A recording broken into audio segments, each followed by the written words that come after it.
Welcome to today's Toastmasters tutoring session. We're going to be discussing today how to pick a topic for a speech. Most important thing for everyone to remember, as you're trying to select a topic, don't make the topic the stress point. Look at your project and then think about things that you already know about that you can fit to the project. I, for example, had 5 speeches I needed to give on a variety of topics. I couldn't figure out what to do. I literally spent a lunch hour and figured out a topic that fit each one. I was then able to schedule the 5 speeches and work towards completing my gold level. Here's how you do that. First of all, pick a topic that is already known subject. Do not pick something that you need to study about, learn about, or do research on unless the project calls it out. Remember, the purpose of Toastmasters is to get up and work on your speaking skills. It is not to show that you can absorb material and do a doctoral dissertation with a presentation in 5 minutes. Keep the focus on the speech. Keep the focus on the goals of the speech. Eye contact, body language, vocal variety, interesting your audience, keeping them engaged.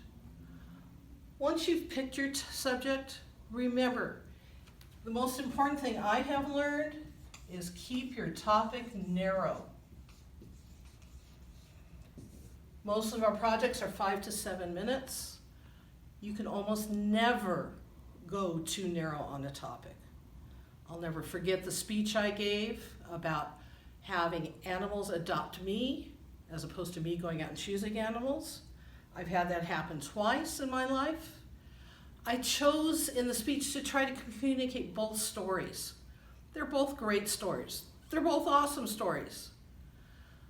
I ended up running out of time. The most important thing you can do is not punish yourself and get jammed at the end and go long. I learned through that speech, and that's why we do speeches at Toastmasters, so we can practice and learn. I learned I should have just told the story of one of the 2 cats, given it a little more flavor, given it a little more dramatic verve, a little more cutesy, a little bit more, my God, the cat was in the engine of the car, instead of trying to jam 2 stories into one. So I think that's something that I've learned that's incredibly important. Third thing I would mention, know it, but no one else does.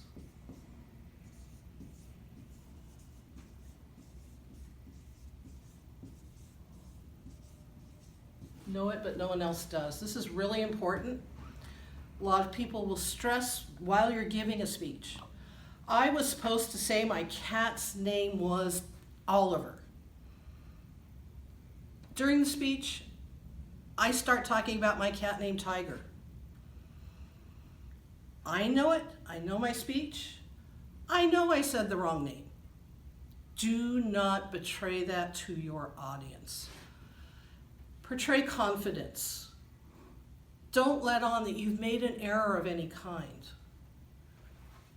They will not know. It's a sales pitch. Sell your story. Don't try to correct it.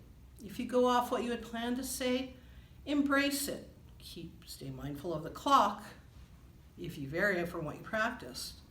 But there's no issue with you goofing up. No one else will know, and that's really, really important.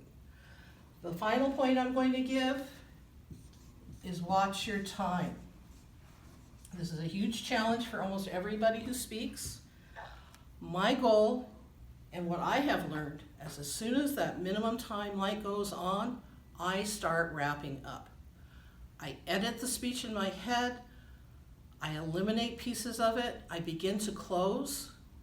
Those 2 minutes that are typically given and the 30-second grace period, to the maximum time plus your 30 seconds, goes by too fast. When you've hit that green light, wrap it up. These are steps that I have found that are really helpful when you're giving a speech. Picking your topic, narrowing the topic, knowing it but don't freak out if you don't give it perfectly, and watch your time. If you follow these guidelines as you give speeches, you're going to be a successful Toastmaster. Thanks for joining today.